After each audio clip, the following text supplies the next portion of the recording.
Hey guys, Patrick Riddle with MustKnowInvesting.com, your source for creative real estate investing tips, tools, and techniques. And today, I want to help you discover some of the secrets to making big money with REO properties. So we're going to go over what exactly an REO property is, why there's a huge opportunity to profit with REO properties in today's market.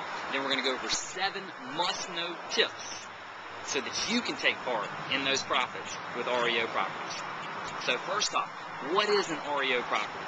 Well, REO stands for real estate owned.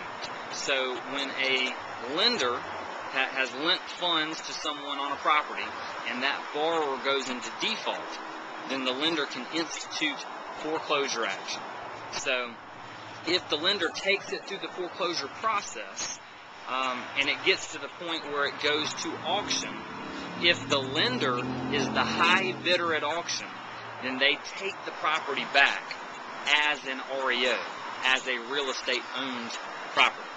So if they're outbid at the sale by someone else, then the lender sells the property and they're done with it.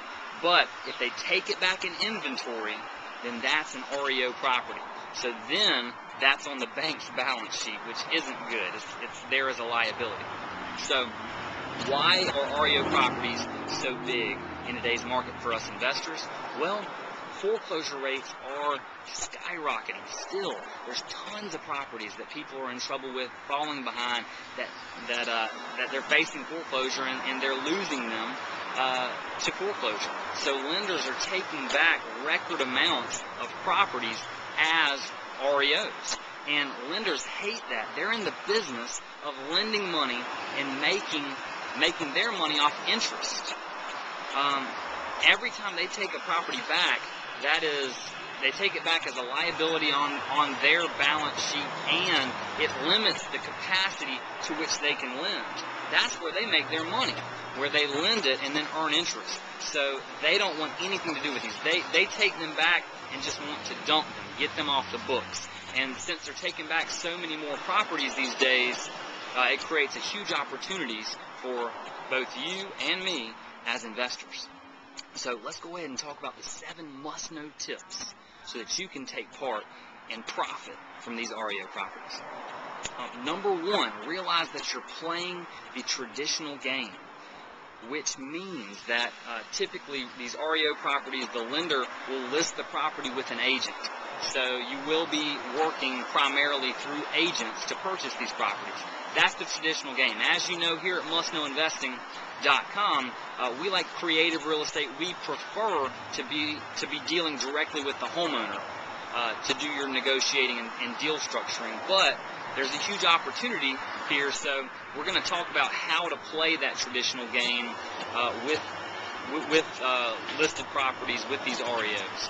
So just realize that's what you're going to have to do to take part in this, and we're going to go over a few of them there. Number 2, earnest money.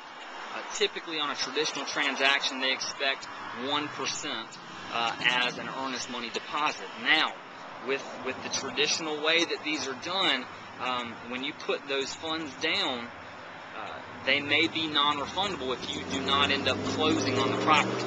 So, typically, if I'm dealing directly with a homeowner, the way our contract reads is our attorney that's closing it holds those funds until closing, and then if for any reason that we end up not doing the deal, then we're refunded those funds. When you're going the traditional route, may not be set up that way. So that is a little downer, but it's okay because there's some big benefits as well. Number 3, you're expected, and it's best to make fast cash offers. So oftentimes with REOs, what we would do is we would put a cash offer in, close within 2 weeks. And that's very appealing to the lender that has the property, because they see that, wow, traditionally most people take 30 days to close, so the quicker that you can close, the faster cash offer that you can make, the more appealing your offer is going to be, the more willing they'll be to go ahead and accept it so that you can cash in on that deal. So you want to make a fast cash offer.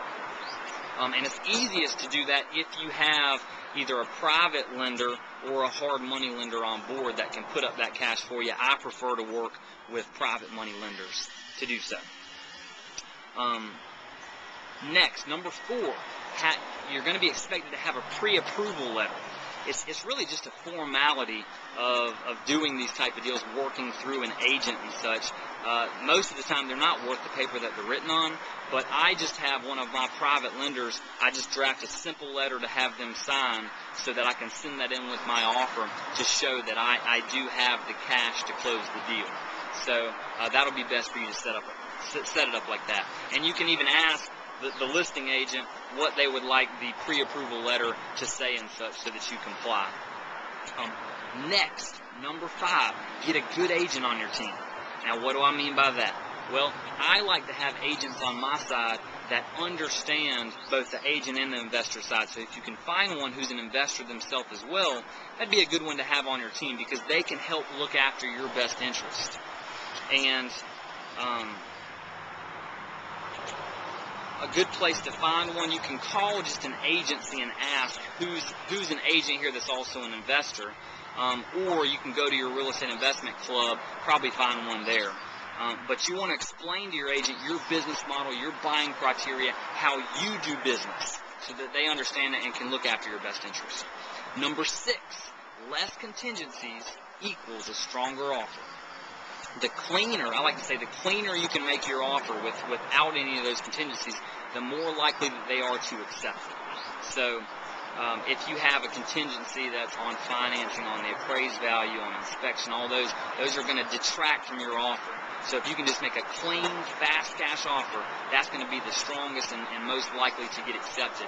Oftentimes, even if someone's offered a little bit more money for the property, if they see your offer without contingencies, fast cash, they'll take it.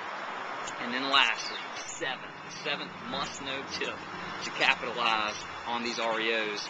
Close quick and then look to build that relationship with the listing agent, because that's going to be someone after you close who probably deals regularly with REO properties, and they're going to understand that you're an investor, you're a cash buyer, you do what you say, and they're going to be very willing to send you additional REO properties in the future.